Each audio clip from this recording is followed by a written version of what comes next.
एक बार की बात है। एक लड़का था, उसका नाम प्रकाश था, जो एक नगर में रहता था। वो अपने जीवन से बहुत ही निराश था। उसकी निराशा का कारण यह भी था कि वो अब तक अपने जीवन में कुछ भी नहीं कर रहा था। उसके माता पिता उसे ताने मारते थे कि तुम्हारे सभी मित्र कुछ न कुछ कर रहे हैं, लेकिन तुम अभी भी घर पर बैठे हो। दोस्तों के बीच भी अक्सर उसका मजाक उड़ाया जाता था। वो कहीं जाता तो लोग उससे पूछते कि तुम क्या कर रहे हो। उसे यह बताने में भी शर्म आ रही थी। वो कुछ नहीं कर रहा था। धीरे धीरे उसने रिश्तेदारों से मिलना जुलना कम कर दिया और लोगों से मिलना भी बंद कर दिया। वो ज्यादातर समय घर पर ही रहता है। वो अकेला रोता है और भगवान को कोसता है और अपनी किस्मत को दोष देता रहता है। अब उसे अपना जीवन बोझ लगने लगा था। कभी कभी वो सोचता था कि कब वो कुछ करने के लायक बनेगा, और फिर वो सोचता कि जिंदा रहने से अच्छा मर जाना है। एक दिन वो अपने नगर की एक गली से गुजर रहा था। तभी उसने देखा कि एक उपदेशक दुख और परेशानियों पर उपदेश दे रहा है। वो भी उसी भीड़ में सबसे पीछे बैठ गया और गुरु के प्रवचन को सुनने लगा। गुरु कह रहे थे कि दुख एक शिक्षक की तरह है जो हमें जीवन की सच्चाई दिखाता है और हमें जीने का सही तरीका सिखाता है। आप चाहें तो जिंदगी को सही तरीके से जीना सीख सकते हैं। गुरुजी उपदेश दे रहे थे कि तुम चाहो तो कुछ भी हासिल कर सकते हो, और अगर चाहो तो एक कोने में बैठकर रो सकते हो। इन सभी बातों को प्रकाश ध्यान से सुन रहा था, लेकिन शिक्षक की यह बातें उसे पसंद नहीं आई। उसने खड़े होकर कहा कि कुछ भी सिखाने से दुख दूर नहीं होता। इसमें केवल दर्द होता है। दुख की पीड़ा अनंत है। ऐसा लगता है कि इसके बाद कुछ होने वाला नहीं है। इससे कुछ भी फर्क नहीं पड़ता है। इसके सामने तो मौत भी छोटी लगती है। गुरु ने कहा, फिर तुम्हारा दुख क्या है? प्रकाश ने उसके सामने अपनी सारी बातें सुनाई और पूछा, मेरे दुख का कोई उपाय है आपके पास? यह सुनकर गुरु मुस्कुराए और बोले, तुम उस दिन मेरे पास आना जब तुम्हारे जीवन में वास्तविक दर्द हो। मैं तुम्हारी समस्या का समाधान अवश्य करूंगा। यह कहकर गुरु वहां से चले गए। प्रकाश ने सोचा कि कहीं मेरा दुख नकली तो नहीं है? क्या मैं जिस दर्द से गुजर रहा हूं वो नकली है? मेरा दुख कोई नहीं समझ सकता। जब मेरे मां बाप नहीं समझते तो गुरु क्या समझेंगे? उसने दुखों से परेशान होकर एक फैसला लिया कि अब वो कुछ तो करेगा। प्रकाश ने एक छोटा सा बिजनेस शुरू किया, पर उसे सफलता नहीं मिल रही थी। लेकिन वो अपने बिजनेस में लगा रहा और धीरे धीरे उन्हें सफलता मिलनी शुरू हो गई। फिर उसने गति पकड़ी और केवल 3 साल के अंदर ही वो एक बड़ा बिजनेसमैन बन गया। अब प्रकाश के आसपास ऐसे कई लोग थे जो उसकी परवाह करते थे, जो उससे प्यार करते थे। अब उसके परिवार के सदस्य भी उसकी तारीफ करते करते नहीं थक रहे थे। दिन ब दिन उसके मित्रों की संख्या बढ़ती जा रही थी। अब वो अपनी जिंदगी से बहुत खुश था। उनके कुछ दोस्तों ने उन्हें सलाह दी कि जब आप एक बड़ा बिजनेसमैन बनकर बहुत खुश हैं, तो सोचिए आपको कितनी खुशी होगी अगर आप इस शहर और इस राज्य के सबसे बड़े बिजनेसमैन बन जाते हैं। कितने लोग आपसे जुड़ना चाहेंगे, आपकी कितनी बड़ी तारीफें होंगी, और खुद राजा भी आपसे दोस्ती करना चाहेंगे और जरूरत पड़ने पर आपसे पैसे भी उधार लेंगे। दोस्तों की ये बात प्रकाश के मन में बैठ गई। अब वो और पैसे कमाने की कोशिश करने लगा, लेकिन उसे ये सब बहुत ही जल्दी चाहिए था। वो समय बर्बाद नहीं करना चाहता था। वो अपना खाली समय भी इन सारी चीजों को प्राप्त करने में लगाने लगा। इसलिए वो ऐसे काम करने लगा जो सही नहीं थे। उसने बड़े बड़े उधार लेने शुरू कर दिए। वो ज्यादा पैसे कमाने की लालच में अपने माल में मिलावट करने लगा। उसने अन्य व्यापारियों के खिलाफ भी साजिश रची और उन्हें डराया धमकाया। जैसा उसके दोस्त कहते थे वो वैसा ही करता था। वो इन तरीकों से ज्यादा पैसा कमा रहा था, पर अब उसके जीवन में पहले जैसा चैन नहीं था। उसके मन की शांति धीरे धीरे गायब होने लगी थी और वो रात को ठीक से सो नहीं पाता था। वो हमेशा हंगामे में रहता था। वो सब कुछ पाकर भी उसे किसी चीज में सुख नहीं मिल रहा था। एक दिन प्रकाश अपनी गाड़ी में कहीं जा रहा था। तभी रास्ते में उन्हें वो गुरु का आश्रम दिखाई दिया। वो रुका और गुरु के पास जाकर बोला, संत, आपने मुझे अपने पास आने के लिए कहा था जब मेरे जीवन में सच्चा दुख आता है। अब मैं बहुत दुखी हूं कि मेरी नींद हराम हो गई है। मुझे कहीं भी शांति नहीं मिल रही है। इस प्रकार प्रकाश ने अपनी सारी समस्याएं गुरु को बता दी। तो गुरु ने कहा, जब तुम पहली बार मुझसे मिलने आए थे तब भी तुम किसी दुख में थे। तुमने उस दर्द से क्या सीखा? प्रकाश ने कहा कि सिर्फ सोचने और चिंता करने से कुछ नहीं होता। हमें उस पर अमल करना पड़ता है और सिर्फ काम करने से कुछ नहीं होता, परिणाम भी मिलना चाहिए। जब आपको लगता है कि आपका लक्ष्य हासिल नहीं होने वाला, तब बीच में चाहे कितनी भी मुश्किलें आ जाएं, मन कितना भी निराश क्यों ना हो, कितना भी लगता हो कि अब कुछ नहीं होने वाला है, तब भी विश्वास करें, मैं जो भी कर रहा हूं उसमें अवश्य सफल होऊंगा। लोग केवल सफल लोगों का सम्मान करते हैं। कोई कितना भी अच्छा क्यों ना हो, वो हमेशा लोगों की नजरों में बोझ बना रहता है। ये सब सुनकर गुरु मुस्कुराए और बोले, जो तुम बता रहे हो वो तुम्हारा वास्तविक दुख नहीं है। जब अपने जीवन में वास्तविक दुख आए तब मेरे पास आना, मैं उसे ठीक कर दूंगा। प्रकाश ने जाते समय गुरु को सोने के सिक्कों से भरा घड़ा भेंट किया। घड़े को देखकर गुरु ने कहा कि यह मेरे किसी काम का नहीं है, उस पेड़ के नीचे खोद कर गाड़ दो। प्रकाश ने घड़े को पेड़ के नीचे दबा दिया, जैसा कि गुरु ने बताया, और वहां से चला गया। अब कुछ दिनों से कारोबार ठीक चल रहा था, लेकिन व्यापार के गलत तरीके के कारण धीरे धीरे उसे व्यापार में घाटा होने लगा। उसकी सारी दौलत धीरे धीरे खत्म होने लगी और एक दिन ऐसा भी आया जब उसके पास कुछ भी नहीं बचा और उस पर कर्ज का बोझ चढ़ गया। परंतु वो निश्चिंत था, क्योंकि उसने अपना सारा कर्ज अपने दोस्तों से लिया था। उसने सोचा कि उसके दोस्त बुरे वक्त में उनके साथ खड़े रहेंगे, लेकिन वैसा कुछ नहीं हुआ।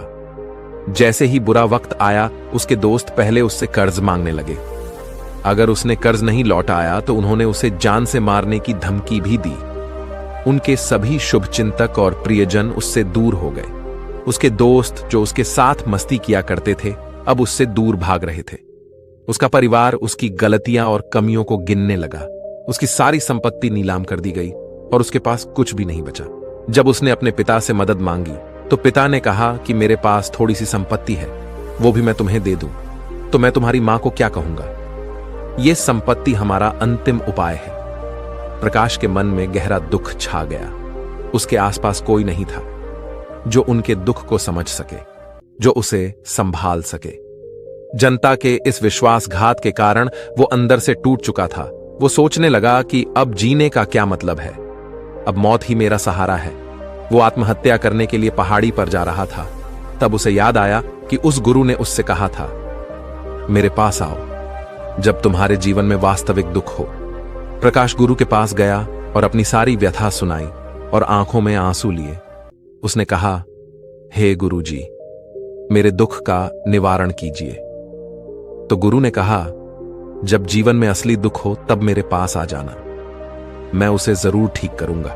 प्रकाश ने कहा कि यह क्या हो रहा है, मेरी जिंदगी में अभी दुख नहीं है, तो आखिर असली दुख क्या है? गुरुजी ने प्रकाश से कहा कि पहले तुम मुझे बताओ कि अपने दुख से तुमने क्या सीखा। प्रकाश ने कहा कि मैंने ये सीखा कि जो लोग हमारे जीवन में आते हैं वो हमारी सफलता और प्रगति के कारण आते हैं और वो हमें धोखा जरूर देंगे, क्योंकि बुरे समय में वो हमारे साथ नहीं खड़े होंगे। वो अच्छे समय में हमारा फायदा उठाएंगे और बुरे समय में हमें छोड़ देंगे। उन लोगों पर ही भरोसा करें जो हमारे बुरे समय में हमारे साथ खड़े रहते हैं। लेकिन ऐसे लोग बहुत कम होते हैं, लेकिन जिनके पास है उन्हें उसकी कदर करनी चाहिए, उनका अपमान नहीं करना चाहिए। कभी भी किसी के खिलाफ साजिश नहीं रखनी चाहिए। अपना काम पूरी ईमानदारी और धैर्य से करें और कभी लालची मत बनो। अपने सारे दुख, दर्द और अनुभव बयां करने के बाद प्रकाश गुरुजी के सामने आंखों में आंसू लिए बैठ गया। कुछ देर बाद गुरु उठे और उस पेड़ के नीचे खोदा और घड़ा निकाल लिया जो सोने के सिक्कों से भरा हुआ था। उसने प्रकाश को देकर कहा, मेरे पास आना जब तुम्हारे जीवन में वास्तविक दुख हो। प्रकाश ने अपने गुरु को धन्यवाद दिया और उसे प्रणाम करके चला गया। उस पैसों से उसने एक छोटा सा व्यवसाय शुरू किया। अब वो छोटा व्यापारी बनकर भी खुश था। उसने पूरी लगन और ईमानदारी से कारोबार किया। जल्द ही वो अपने शहर का एक बड़ा व्यापारी बन गया। उसका जीवन सुख सुविधाओं से भरा हुआ था। लेकिन कोई कितना भी अच्छा क्यों ना हो, लेकिन जीवन में दुख आता ही है, तो प्रकाश के जीवन में भी दुख आते थे। अपने माता पिता की मृत्यु के रूप में वो दोनों एक ही दिन एक साथ मर गए। प्रकाश अपने माता पिता से बहुत प्यार करता था, इसलिए उनके मृत्यु से उन्हें गहरा सदमा लगा। वो शवों को लेकर गया और दोनों का श्मशान घाट में अंतिम संस्कार किया। वहां उसने अपने माता पिता का शव जलता हुआ देखा तो उसका मन बेचैन हो उठा और उसके मन में कई सवाल उठने लगे। वो घर वापस आ गया और उसने अपने माता पिता के घर और संपत्ति को देखा जिसके लिए उनके पिता हमेशा लड़ते रहते थे। आज वो सब कुछ वैसा ही छूटा पड़ा है। जिन्होंने इसकी देखभाल की, इसके लिए लड़े, वो आज इस दुनिया से चले गए। उसके पिता ने जो कुछ कमाया वो सब कुछ यहीं रह गया। एक दिन पहले तक उसके पिता मारपीट करते थे किसी के साथ उसकी संपत्ति के लिए। आज वो खुद इस दुनिया से चले गए। प्रकाश का मन ऐसे अनेक विचारों के बवंडर में था। वो अंदर से अकेला और डरा हुआ महसूस कर रहा था। वो खाली महसूस कर रहा था। उसे लगा कि कुछ है जो वो समझ नहीं पा रहा। इसलिए वो गुरु के पास चला गया। उसे देखकर गुरुजी ने कहा, क्या जीवन में कोई दुख है? प्रकाश ने कहा, वैसे तो जीवन में कोई दुख नहीं है, सब कुछ अच्छा चल रहा है, लेकिन आज मेरे माता पिता का देहांत हो गया।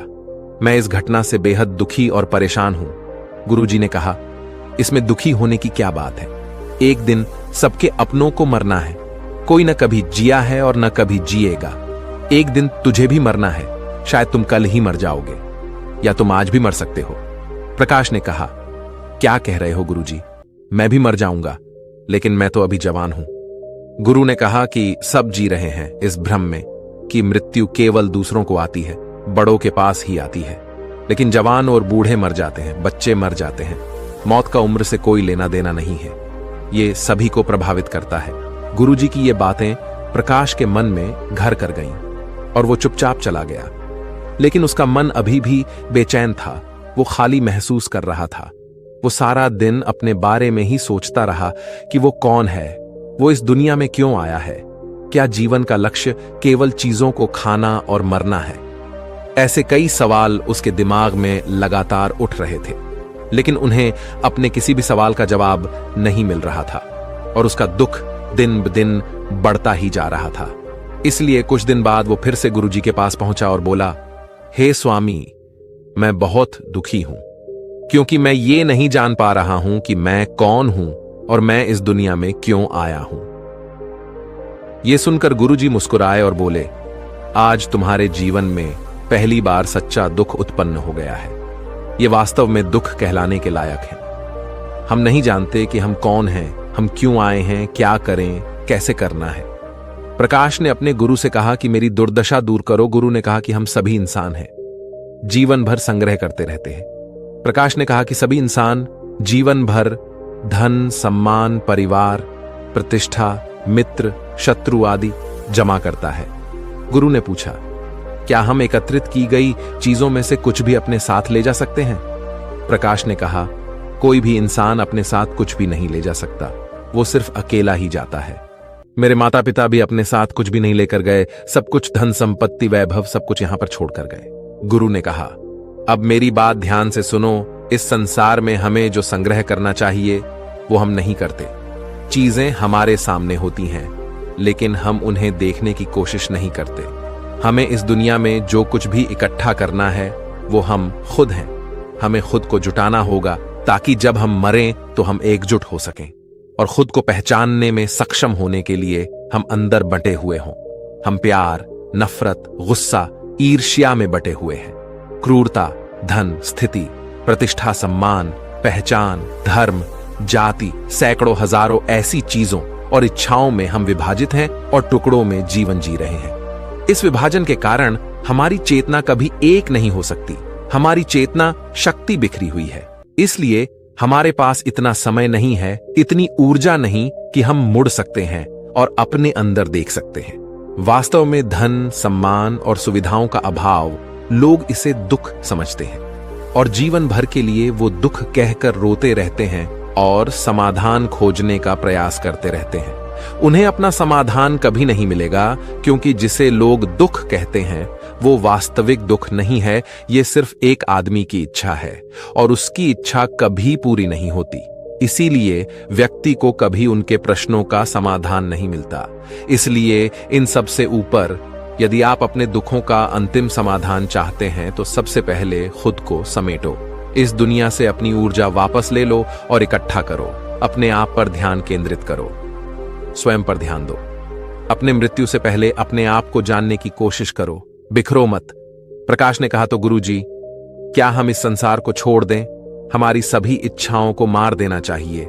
किसी से प्रेम नहीं करना चाहिए, धन संग्रह नहीं करना चाहिए, सम्मान की आशा छोड़ देनी चाहिए। गुरु ने कहा कि भावनाओं और इच्छाओं ऐसे बिखरे हुए मनुष्य में से निकल आओ। जैसे कोई पत्थर पहाड़ से गिरे तो उस पर पर्वत का कोई वश नहीं है सिवाय देखने के। वैसे ही परेशान होना और कुछ खोने से डरने वाले इंसान की इच्छाएं बेकाबू और दर्दनाक हैं। उसका अनियंत्रित मन इच्छा करता रहता है और कल्पना करता रहता है, और यही बात दुख देती है। लेकिन जब एक व्यक्ति अपने मन को एकत्र करता है तो वो जो कुछ भी करता है वो उसके नियंत्रण में होता है। फिर उसकी इच्छा से सारी इच्छाएं उत्पन्न होती हैं। प्रकाश ने कहा कि आपने मेरे असली दुख का समाधान कर दिया। आपका बहुत बहुत धन्यवाद। अब से मैं खुद को समेटने, खुद को तराशने की कोशिश करूंगा। गुरुजी ने कहा कि मानव शरीर में बहुत ऊर्जा और शक्ति है, लेकिन ये फालतू के कामों में बटा हुआ है, बेकार की बातों में लगा हुआ है।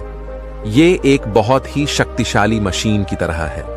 एक बच्चे के हाथ में रखा है और वो बिना सोचे समझे अपनी शक्ति बर्बाद कर रहा है और बिना किसी नियंत्रण के कर रहा है। इसीलिए इस शक्ति पर ध्यान दें, अपनी चेतना, और इसे इकट्ठा करें। प्रकाश को अपने प्रश्नों का उत्तर मिल गया। उसने अपने गुरु का शुक्रिया अदा किया और चुपचाप चला गया। तो बस दोस्तों, उम्मीद है आपको यह कहानी पसंद आई होगी। अगर आपको यह कहानी पसंद आई हो तो लाइक करें और चैनल को सब्सक्राइब करें। धन्यवाद।